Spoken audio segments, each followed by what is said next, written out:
दोस्तों नमस्कार। उम्मीद चैनल के माध्यम से जितने भी ईपीएस 95 पेंशनर्स हैं सबका मैं एक बार फिर से स्वागत करता हूं। और आप लोगों को मैं आज एक ऐसे खबर के बारे में रूबरू कराना चाहता हूं जिसे आप लोग प्रतिदिन सुनते हैं हर एक न्यूज चैनल के माध्यम से। मैं आज बात करूंगा ईपीएस 95 पेंशनरों का जो पेंशन है वो क्या सचमुच दीपावली से उन्हें मिलना स्टार्ट हो जाएगा या नहीं। दूसरे नंबर पर मैं बात करूंगा कि माननीय अशोक रावत जी जो लगातार मीटिंग अटेंड कर रहे हैं और लगातार ईपीएस 95 पेंशनरों से मिल रहे हैं, तो उनका ये मिलना कितना रंग ला रहा है और कहां तक ला रहा है। तो दोस्तों सबसे पहले मैं बात कर लेता हूं कि आपको जितने भी ईपीएस 95 पेंशनर्स हैं उन्हें दीपावली में पेंशन रूपी तोहफा मिलने वाला है या नहीं। तो सबसे पहले मैं एक चीज को क्लियर कर दूं आप लोगों को कि अभी सुप्रीम कोर्ट का फैसला आने में लेट है। अभी हाल ही की खबर है, यानी कि 25 तारीख को सुप्रीम कोर्ट में फैसला होने वाला था। जो ईपीएस 95 पेंशनरों का केस था 2 जजों से 3 जजों के बेंच पर ट्रांसफर हुआ था उसका सुनवाई के लिए, लेकिन किसी कारणवश 3 जजों के बेंच पे केस की सुनवाई नहीं हुई। अगली तारीख दे दिया जाता था, लेकिन इस बार 25 तारीख को अगली तारीख भी नहीं मिल पाई है। और ऐसा बोला गया है कि एक हफ्ते में जितने भी ईपीएस 95 पेंशनर्स हैं पैनिक ना हो, यानी कि उनको अगले हफ्ते तक एक अलग तारीख दे दी जाएगी और 3 जजों का जो गठन समूह है उन्हें बनाकर आपके जो ईपीएस 95 पेंशनरों का केस है उसे सुना जाएगा, ऐसा खबर है।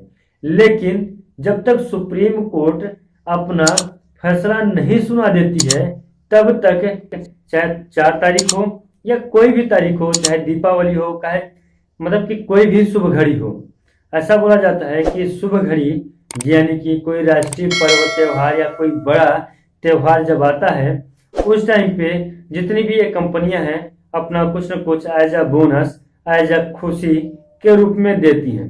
लेकिन यहाँ पे जब तक सुप्रीम कोर्ट से केस को लड़ा नहीं जाएगा, सुप्रीम कोर्ट का डिसीजन सामने नहीं आएगा, तब तक ईपीएस 95 पेंशनर्स को उनका हक मिलने वाला नहीं है।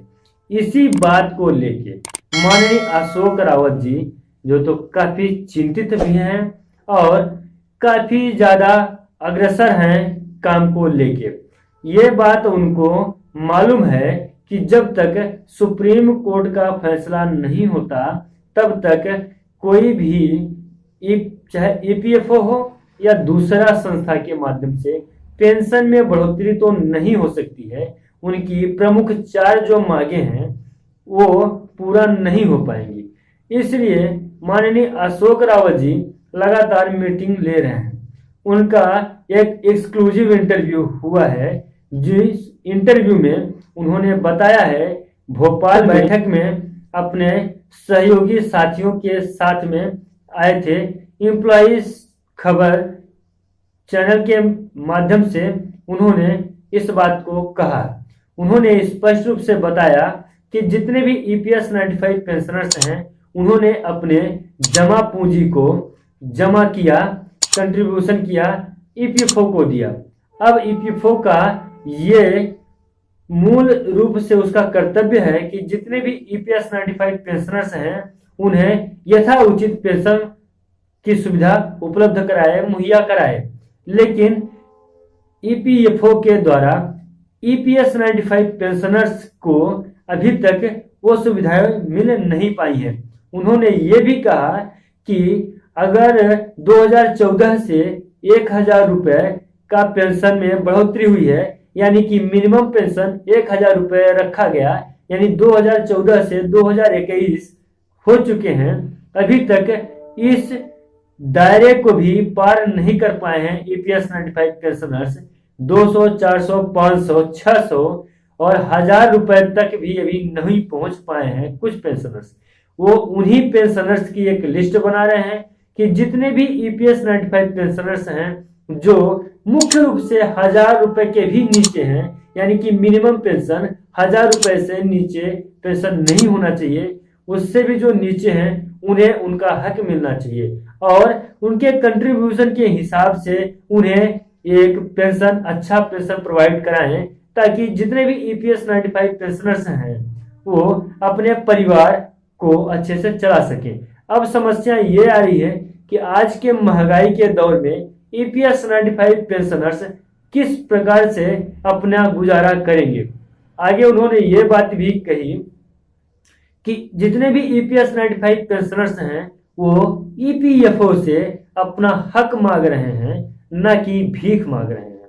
यानी कि ईपीएफओ को उनके बात को सुनना चाहिए, स्वीकारना चाहिए और जो उनकी मांगे हैं विचार विमर्श करके उन मांगों को पूरा करना चाहिए। यानी कि मिनिमम पेंशन जो 1000 रुपए है, उसके नीचे जितने भी लोग हैं अभी जिन्हें 1000 रुपए नहीं मिल पा रहा है, उन्हें बहुत जल्दी से जितना फास्ट हो सके उतना फास्ट उन पे काम करें और उन्हें पेंशन प्रोवाइड कराएं।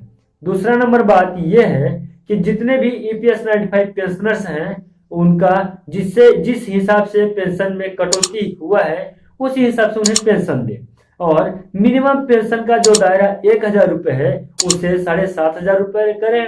महंगाई भत्ता, साथ में उन्हें मेडिकल सुविधाएं भी मिलनी चाहिए। ये मुख्य मांगे हैं दोस्तों। तो माननीय अशोक रावत जी जो है तो जितने भी ईपीएस 95 पेंशनर्स हैं सबसे मिल रहे हैं। एनएससी के कमांडर माननीय अशोक रावत जी यह चाहते हैं कि एनएससी से और लोग जुड़े और उनके एक परिवार का समूह बने, एनएससी बड़ा हो और अपना एक आवाज को बुलंद करके, मजबूत करके वो सरकार से इस बात के लिए डिमांड करना चाहते हैं कि उनकी आवाज को सुना जाए और समझा जाए और जितने भी ईपीएस 95 पेंशनर्स हैं उन्हें उनका हक दिया जाए। दोस्तों, सुप्रीम कोर्ट की तरफ से भी कोई भी खबर निकल के सामने नहीं आई है और ना ही ईपीएफओ की तरफ से, ना ही वित्त मंत्री की तरफ से, ना ही माननीय प्रधानमंत्री नरेंद्र मोदी के तरफ से। आप लोगों के लिए आज के लिए बस इतना ही।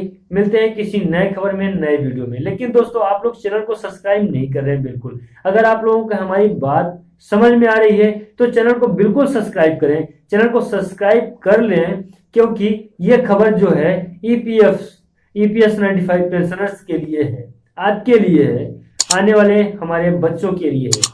क्योंकि इससे सबको ये चीज मालूम होना चाहिए कि ईपीएस 95 पेंशनर के पेंशन के लिए कितना संघर्ष किया जा रहा है। तो दोस्तों, अगर इस चैनल पे नए हैं तो बिल्कुल चैनल को सब्सक्राइब कर लें और बेल की घंटी को जरूर प्रेस कर दें। मिलते हैं नए वीडियो में, तब तक के लिए नमस्कार। जय हिंद, जय भारत।